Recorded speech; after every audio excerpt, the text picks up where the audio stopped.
Assalamualaikum warahmatullahi wabarakatuh. Waalaikumsalam warahmatullahi wabarakatuh. Alhamdulillah, kembali lagi pada acara Dimas Dialog Interaktif Mahasiswa. Nah, pada sore hari ini kita kedatangan beberapa tamu, bahkan ada 4, 2 cowok, 2 cewek, dan dari sebelah kiri saya, paling kiri ada 2 cowok, yang mana mereka berasal dari akademisi dan yang satunya ahli konsultan. Lanjut ke 2 cewek ini adalah yang pertama Mbak Cindy yang baju hitam, yaitu seorang peneliti, mahasiswa berarti ya, peneliti. Dan yang di tengah ini adalah pendamping dari suatu program yang akan dijelaskan oleh Mbak Cindy yang namanya program e-warung. Nah, tema pada sore hari ini kita akan membahas mengenai evaluasi kebijakan dari diterapkannya program e-warung. Nah, bagaimana nanti para akademisi menilai atau mengevaluasi kebijakan e-warung tersebut, yang akan dijelaskan dulu gambarannya seperti apa oleh Mbak Cindy, lalu mekanismenya seperti apa, dan sebagainya. Mungkin biar forum tidak terlalu tegang, yang cowok sudah disiapkan kopi, monggo Bapak sambil dinikmati kopinya. Yang karena yang perempuan tidak ngopi. Mungkin dari Mbak Cindy yang pertama ya, apakah mungkin bisa dijelaskan bagaimana gambaran program e-warung tersebut, lalu bagaimana mekanismenya dan dampak mungkin ya, dampak ke masyarakat itu seperti apa? Sebelumnya saya akan memperkenalkan diri saya terlebih dahulu. Saya Siti Oktaviani, mahasiswa dari Universitas Muhammadiyah Jember yang melakukan penelitian tentang implementasi kebijakan program e-warung dalam program e-warung KUB, Kelompok Usaha Bersama. Nah, saya akan menjelaskan terlebih dahulu latar belakang dari adanya PKH ini. Pada tahun 2007 di Indonesia ini pemerintah lagi gencar-gencarnya yaitu untuk menanggulangi kemiskinan yang ada di Indonesia. Karena angka kemiskinan di Indonesia ini dibilang cukup tinggi dari beberapa negara yang ada di dunia. Nah, selanjutnya Permensos nomor 1 tahun 2018 ini mengatur sebuah program, yakni program Keluarga Harapan, di mana dalam program Keluarga Harapan ini mempunyai tujuan. Nah, setidaknya ada 5 komponen tujuan MDGs yang dimaksud melalui PKH, yaitu yang pertama penanggulangan kemiskinan ekstrim dan kelaparan. Yang kedua yakni pencapaian pendidikan dasar untuk semua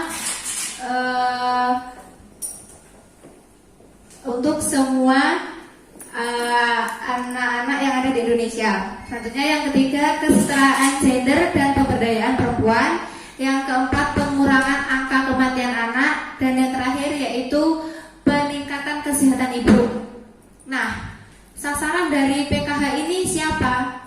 Sasaran dari program PKH ini yakni disebut dengan KPM atau Keluarga Penerima Manfaat, di mana dari KPM ini yaitu terinci seseorang yang miskin dan rentan serta terdaftar dalam data terpadu program penanganan fakir miskin, yakni bisa terinci dari komponen tersebut, yaitu memiliki komponen kesehatan dengan kriteria ibu hamil atau menyusui, anak berusia 0 sampai dengan 6 tahun.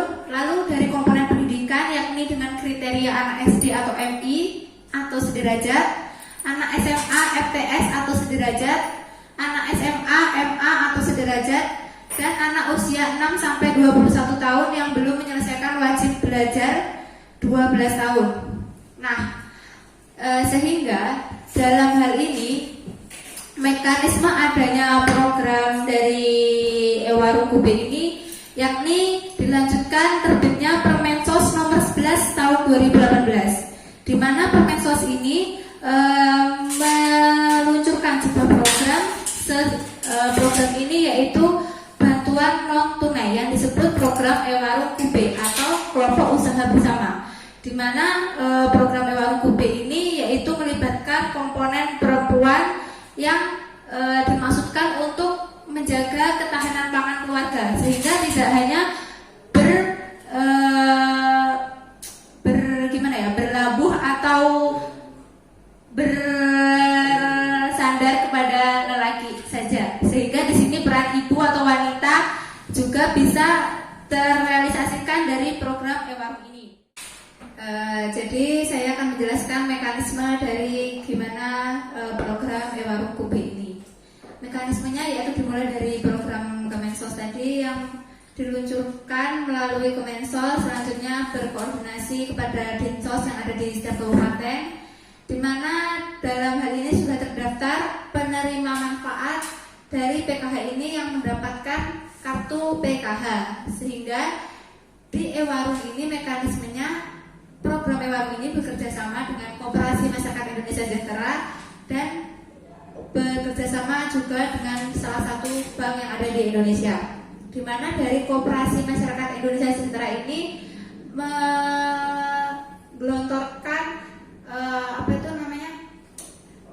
apa saja yang dibutuhkan dalam Ewarung ini. Contohnya seperti ada karbohidrat, protein, sayur-mayur atau semua yang sudah ditetapkan apa saja yang akan disasarkan atau diluncurkan ke masyarakat dalam bentuk bantuan seperti itu. Nah, dari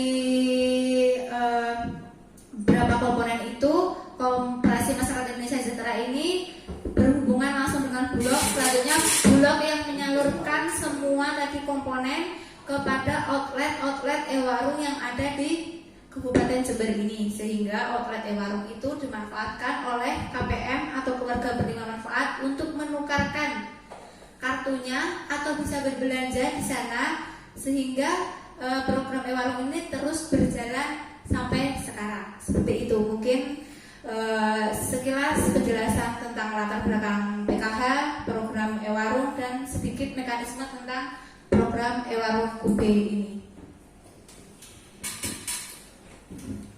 Jadi kalau kita tangkap dari penjelasannya Mbak Siti barusan, misi besar dari diadakannya program ini atau program Ewarung adalah penanggulangan kemiskinan yang ada di Indonesia melalui program Ewarung. Nah, ini sangat bagus sekali, sangat menarik sekali untuk dibahas lebih lanjut. Nah, untuk sekarang kita pindah ke narasumber yang ada di tengah, yaitu Mbak Safira sebagai pendamping dari program Ewarung yang ada di Jember. Bagaimana Mbak Safira kendala apa saja sih yang terdapat ketika implementasi program ini di lapangan, dan sudah berapa bulan atau tahun program ini berjalan, Mbak Safira? Oke. Ya, sebelumnya terima kasih kepada Mas Ilham telah memberikan kesempatan kepada saya. Di sini saya akan menjelaskan program Ewarung yang ada di Kabupaten Jember. Nah, salah satu contohnya itu ada di Kecamatan Tempurjo, Desa Tempurjo, Dusun Kerajaan. Nah, di sini tidak semua kecamatan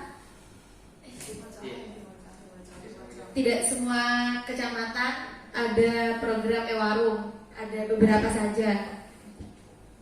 Nah, kekurangan Ewarung di Desa Tempurjo ini kurangnya pengetahuan teknologi atau gaptek, tidak ada pembukuan karena SDM-nya rendah. Nah, di sini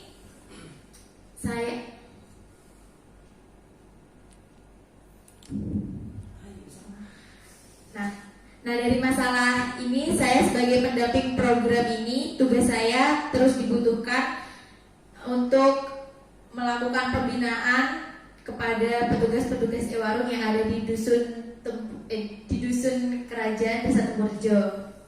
Ya, seperti itu, Mas. Masih sama ya permasalahannya dengan permasalahan yang klasik, yaitu gagal teknologi. Jadi sebenarnya ini yang harus dipenuhi dahulu, karena di setiap kebijakan pasti ada yang namanya tahap planning, organizing, upgrading atau controlling. Dan itu harus dilihat dari sana dulu, dari perencanaannya.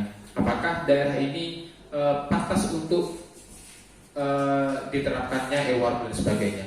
Itu beberapa kendala yang ditentukan oleh pendamping e-warung yang benar-benar nyata turun ke bawah atau ke lapangan mendampingi orang-orang yang melaksanakan program tersebut. Nah, ini menarik sekali.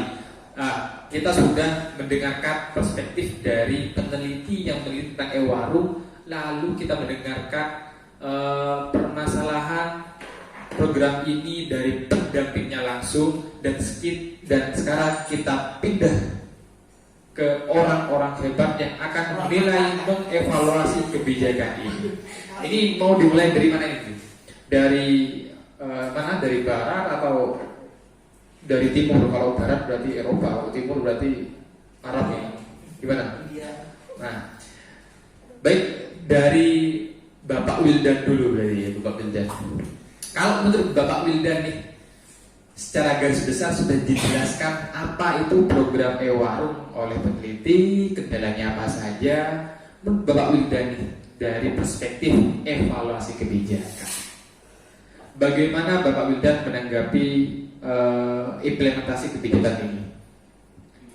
Apa yang harus dievaluasi, bagaimana tahapannya, dan lain sebagainya. Monggo Bapak Wildan sambil ngopi ya. Iya, siap. Terima kasih Mas Ilham ya, karena alhamdulillah sudah membawa diskusi kali ini sangat bersemangat. Sebelumnya, Assalamualaikum warahmatullahi wabarakatuh. Waalaikumsalam warahmatullahi wabarakatuh. Kebanggaan yang sangat besar di pagi hari ini karena saya bertemu dengan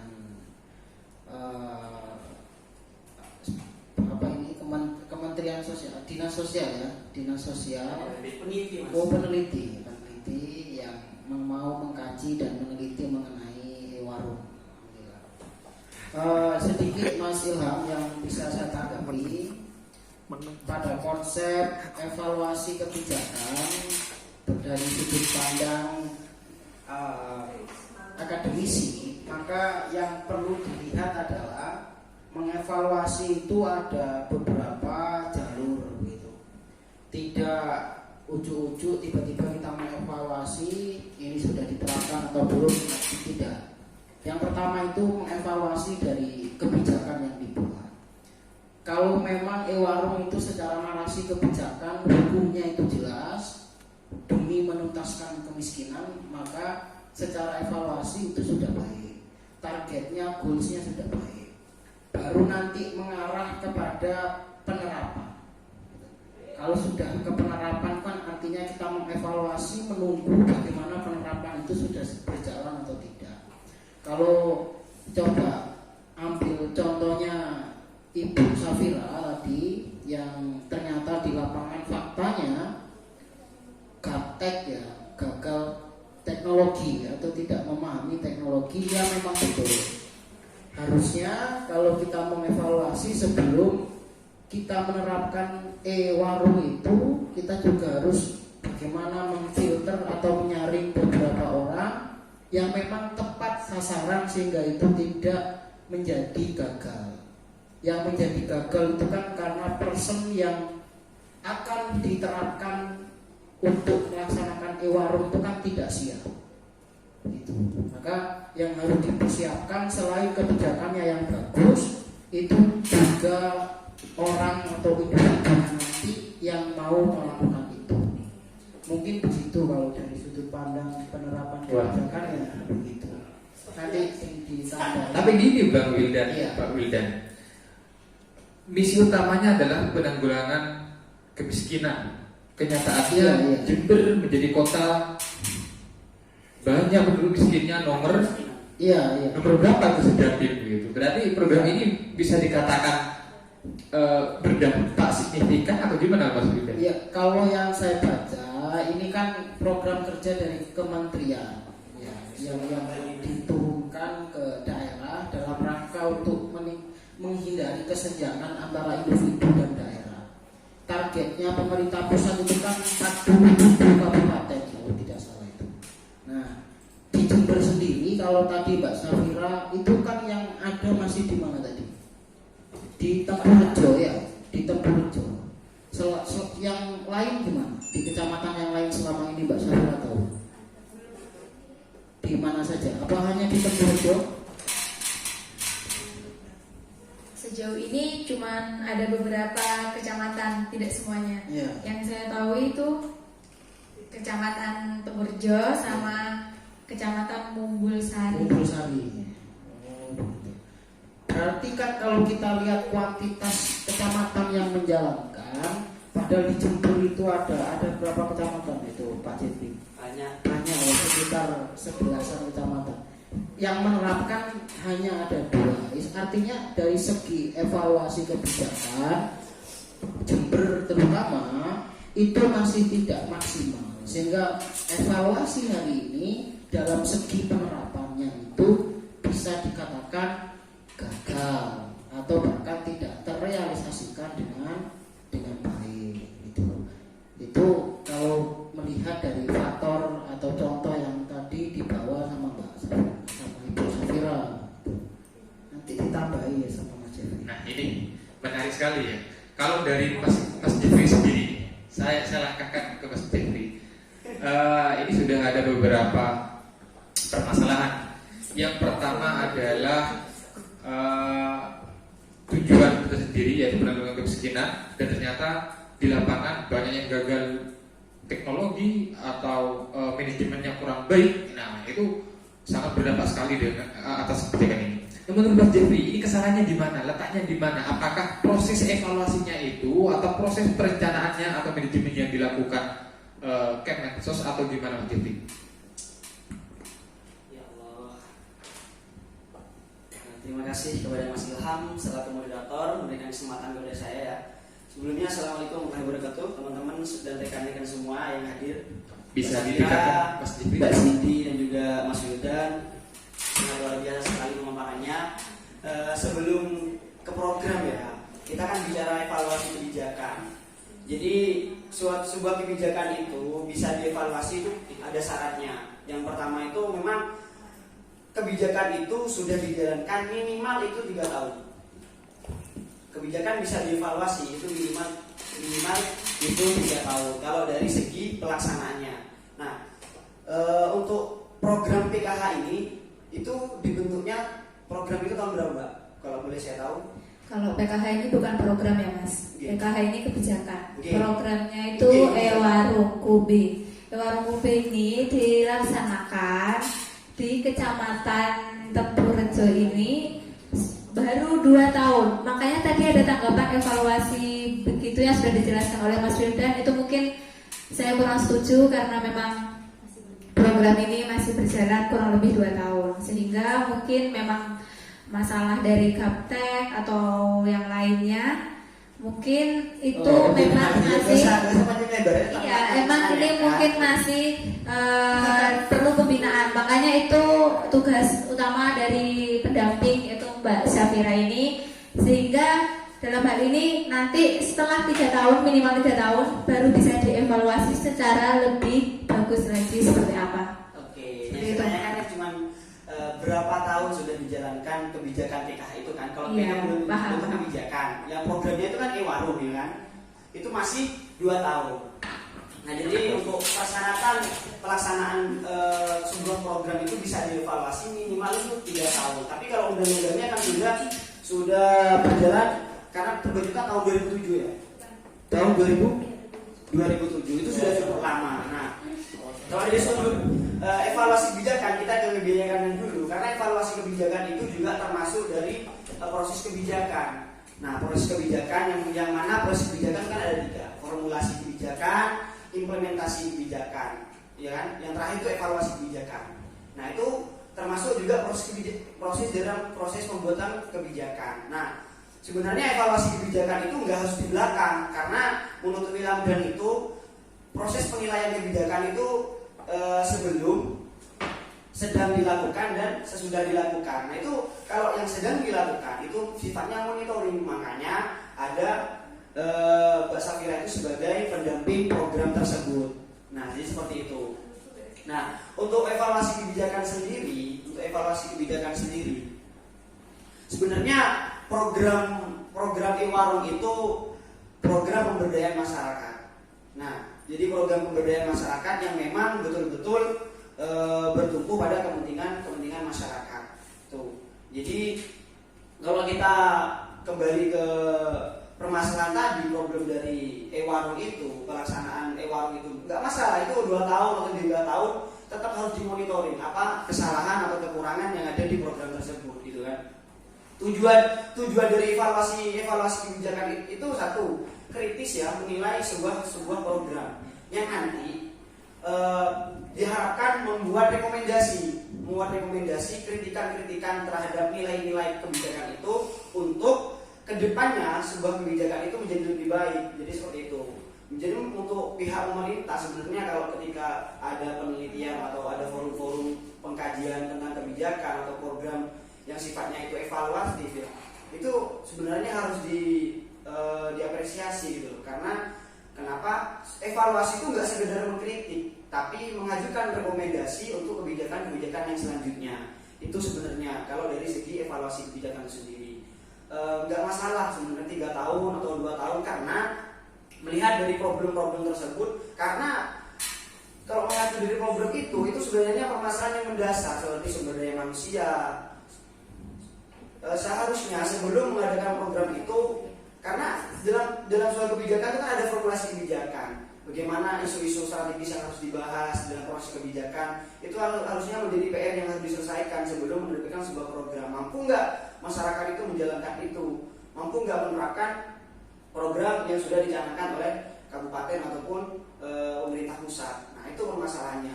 Karena kenapa? Faktor-faktor yang dibahas di sana, di sini disebutkan oleh William Dunn dalam bukunya ya. Nah, kriteria evaluasi kebijakan itu ada beberapa ya. Yang pertama efektivitas, di mana berkenaan dengan apakah suatu alternatif atau masukan itu atau sebuah program yang dibuat itu diharapkan mencapai tujuan. Yang pertama efektivitas sebuah program. Yang kedua efisiensi, entah itu efisiensi waktu ataupun anggaran. Yang ketiga edukasi. Yang keempat kesamaan. Yang kelima itu responsibility itu. Yang ketiga ketepat gunaan. Nah, ini yang menjadi permasalahan dari sebuah kebijakan. Biasanya itu banyak sekali program-program itu tidak menyentuh kriteria evaluasi kebijakan itu tentang ketepatgunaan. Nah, banyak sekali ketepatgunaan sebuah program, terutamanya sasaran. Banyak program-program yang dicanangkan pemerintah itu tidak tepat sasaran. Itu ya termasuk tadi kelemahan sumber daya manusia, berarti kan nggak tepat sasaran gitu kan. Kalau bisa nanti kajian tentang program ini, kajian tentang evaluasi kebijakan menjadi rekomendasi untuk sebuah kebijakan yang selanjutnya untuk diterapkan. Itu seperti itu, Mas. Nah, ini sebenarnya kalau mau didiskusikan 3 jam ke depan masih kurang waktunya. Program e-warung yang dijalankan oleh Kementerian Sosial ini ternyata walaupun hanya 2 tahun berjalan, tapi ternyata masih belum maksimal kan? Karena evaluasi kebijakan menurut Mas Jeffrey yang diambil dari buku William Edward siapa itu, ternyata evaluasi itu bukan hanya bisa mengevaluasi 3 tahun setelah kebijakan berlangsung, tapi ketika sedang berlangsung pun bisa dievaluasi. Dan evaluasinya seperti yang Mas Wildan katakan tadi untuk program e-warung. Nah, sekarang saya pindah lagi ke Mbak Siti selaku peneliti. Bagaimana Mbak Siti meneliti program e-warung ini? Apakah manajemen dari penerapan program ini sudah baik dari perencanaannya, controlling, apalagi organizing, itu apakah sudah dilaksanakan Mbak Siti dalam program ini? Terima kasih pertanyaannya yang sudah dia sambung. Ini ya kalau jeda. Udah. Terima kasih pertanyaannya dari Mas Ilham. Nanti dipotong sendiri. Ini kan ada apa? Iya, udah. Terima kasih pertanyaan dari Mas Ilham tadi, mulai dari planning atau controlling, pengorganisasian dari program Ewarung ini. Nah, kalau menurut saya planning dari program Ewarung ini yakni mereka lebih pemerintah ini lebih menyasar kepada peran perempuan untuk mengentaskan kemiskinan juga. Nah, program Ewarung ini dari sisi controlling, di mana dalam hal ini setiap program yang ada didampingi oleh pendamping PKH yang ada di setiap kecamatan yang ada program Ewarung UB ini. Karena tidak semua kecamatan tadi yang sudah dijelaskan, tidak semua kecamatan ada program Ewarung kelompok usaha bersama, di mana pengorganisasian dalam hal ini tentunya memang masih kurang. SDM-nya memang kurang memadai untuk melakukan program ini. Dari kendala yang sudah dijelaskan tadi. Kenapa? Karena sasaran dari pengelola program Ewarung ini yakni penerima manfaat juga, sehingga dalam hal ini KPM yang melakukan mekanisme di Ewarung UB ini pastinya mempunyai pendidikan yang tidak memadai, sehingga mereka juga kondisinya dalam hal ini menerima program PKH, sehingga bisa dikatakan SDM-nya pasti sangat kurang mendukung dalam pengelolaan Ewarung ini.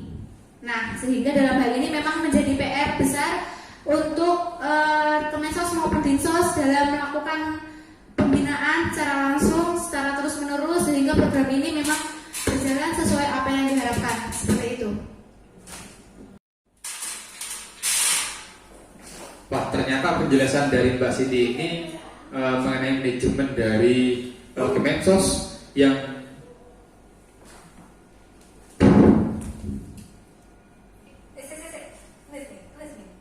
Udah mulai ya.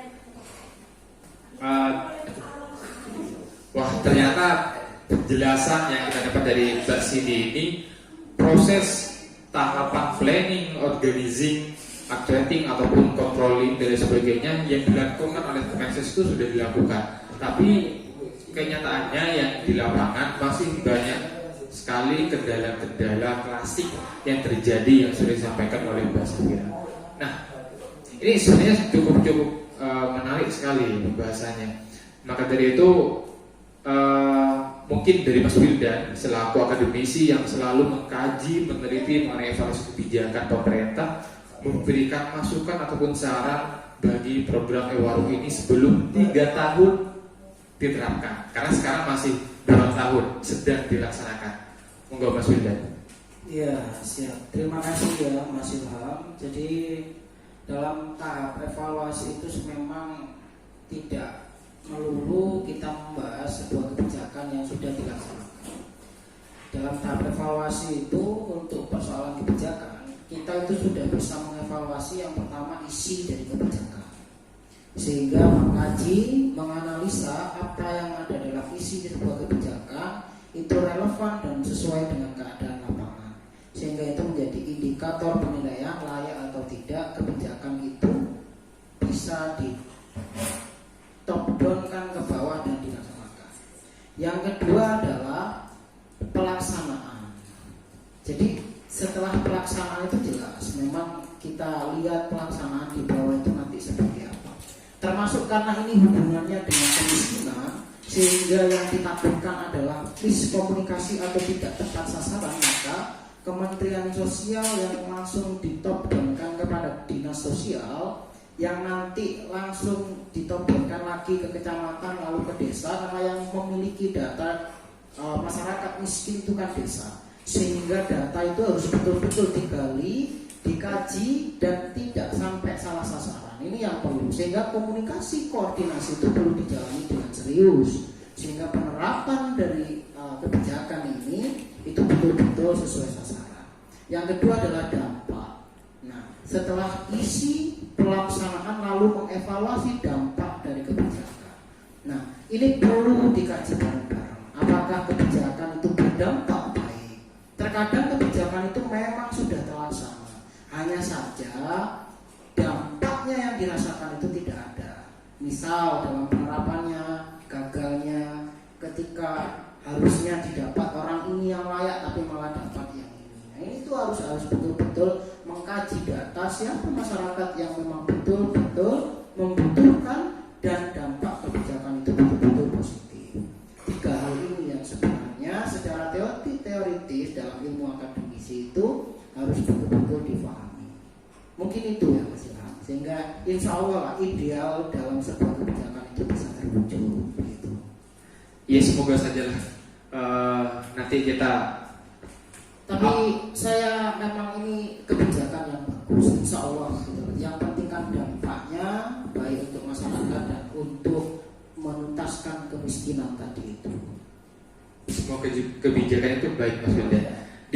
Dibuatnya kebijakan itu pasti tujuannya baik, tapi entah nanti kalau sudah direncanakan pelaksanaan, penerapan dan sebagainya kita nggak tahu gitu loh. Ya semoga saja nanti ketika video ini diupload ke YouTube bisa dilihat oleh Kemensos dan saran dari Mas Wildan bisa didengarkan dan memperbaiki kebijakan BKH atau program e-warung ini.